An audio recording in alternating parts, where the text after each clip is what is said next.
दोस्तों, इन दिनों great Nicobar project की बहुत चर्चा हो रही है। इसका विरोध भी हो रहा है।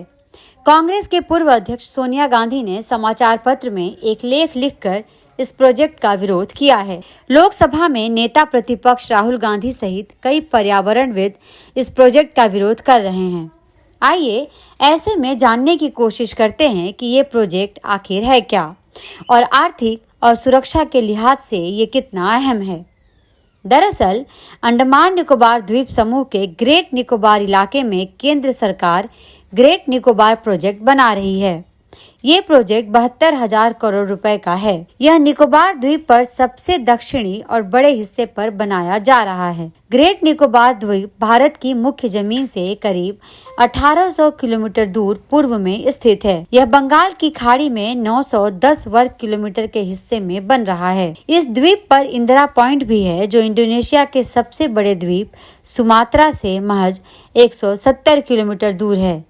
यह इलाका हिंद महासागर तक फैला हुआ है। ग्रेट निकोबार आइलैंड प्रोजेक्ट की शुरुआत 2021 में हुई। इस मेगा प्रोजेक्ट को अंडमान निकोबार द्वीप समूह के आखिरी छोर तक बनाया जाना है। इसमें मालवाहक जहाजों के लिए बंदरगाह, एक international airport, smart city, 450 megawatt की गैस और सौर बिजली परियोजना का निर्माण होना है। यहाँ भारत का एक नेवल बेस यानी नौसेना का बेस होगा। यह प्रोजेक्ट 30 साल का है। अंडमान निकोबार द्वीप की भौगोलिक बनावट की अगर बात करें तो ये 836 छोटे बड़े द्वीपों से मिलकर बना है। ये दो हिस्सों में बंटा है, उत्तर में अंडमान द्वीप और दक्षिण में निकोबार द्वीप समूह। ग्रेट निकोबार में 2 नेशनल पार्क, एक बायोस्फीयर रिजर्व है। यहाँ पर शोम्पेन, ओंगे, अंडमानी और निकोबारी जनजातियां रहती हैं।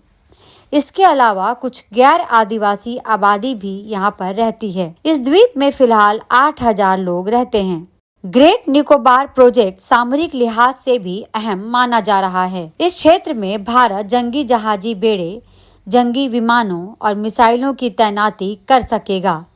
इस पूरे इलाके से हिंद महासागर पर नजर रखी जा सकती है। इस प्रोजेक्ट का रणनीतिक महत्व इसलिए भी खास है क्योंकि यह द्वीप मलक्का की खाड़ी के बेहद पास है।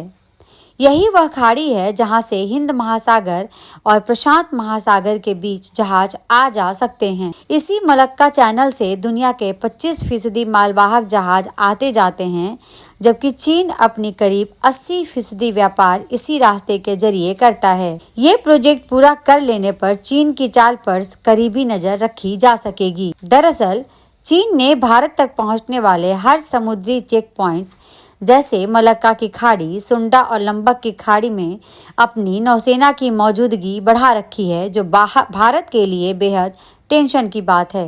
इसके अलावा म्यांमार के कोको द्वीप में चीन ने सैन्य बेस बनाया है, जो कि अंडमान निकोबार द्वीप समूह से महज 55 किलोमीटर ही दूर है। पर्यावरण विदों और कांग्रेस का कहना है कि इस प्रोजेक्ट के बनने से करीब 10 लाख पेड़ों की बलि दी जाएगी, जो वहां बड़ा पर्यावरण संकट बन सकता है। इसके अलावा पहले से लुप्त होने के संकट से जूझ रही शोम्पेन और निकोबारी जनजाति पर विलुप्त होने का खतरा मंडरा रहा है। शोम्पेन जनजाति तो आज भी शिकार करके ही जीवन यापन करती है। यह आधुनिक दुनिया से कोसों दूर है। दूसरा, ग्रेटर निकोबार का अपना एक फ्लोरा और फौना और सामुद्रिक जैव विविधता और पारिस्थितिकी है। इस प्रोजेक्ट से इन सभी चीजों पर असर पड़ेगा। जाहिर है कि विकास और परियोजना के लिए जमीन अधिग्रहित होती है, पेड़ काटे जाते हैं, स्थानीय लोगों का विस्थापन होता है। ग्रेटर निकोबार में भी ये चुनौतियां सामने आएंगी, लेकिन भारत को अगर तेजी से दुनिया की तीसरी और दूसरी अर्थव्यवस्था बनना है और इलाके में चीन के दबदबे को चुनौती और समुद्र में अपने फुटप्रिंट्स का विस्तार करना है, तो कोई बीच का रास्ता निकालना होगा, ताकि प्रोजेक्ट भी पूरा हो जाए और जो चिंताएं हैं उनका भी समाधान हो सके। दोस्तों, हमारे इस वीडियो को लाइक, शेयर और चैनल को सब्सक्राइब जरूर करें। धन्यवाद।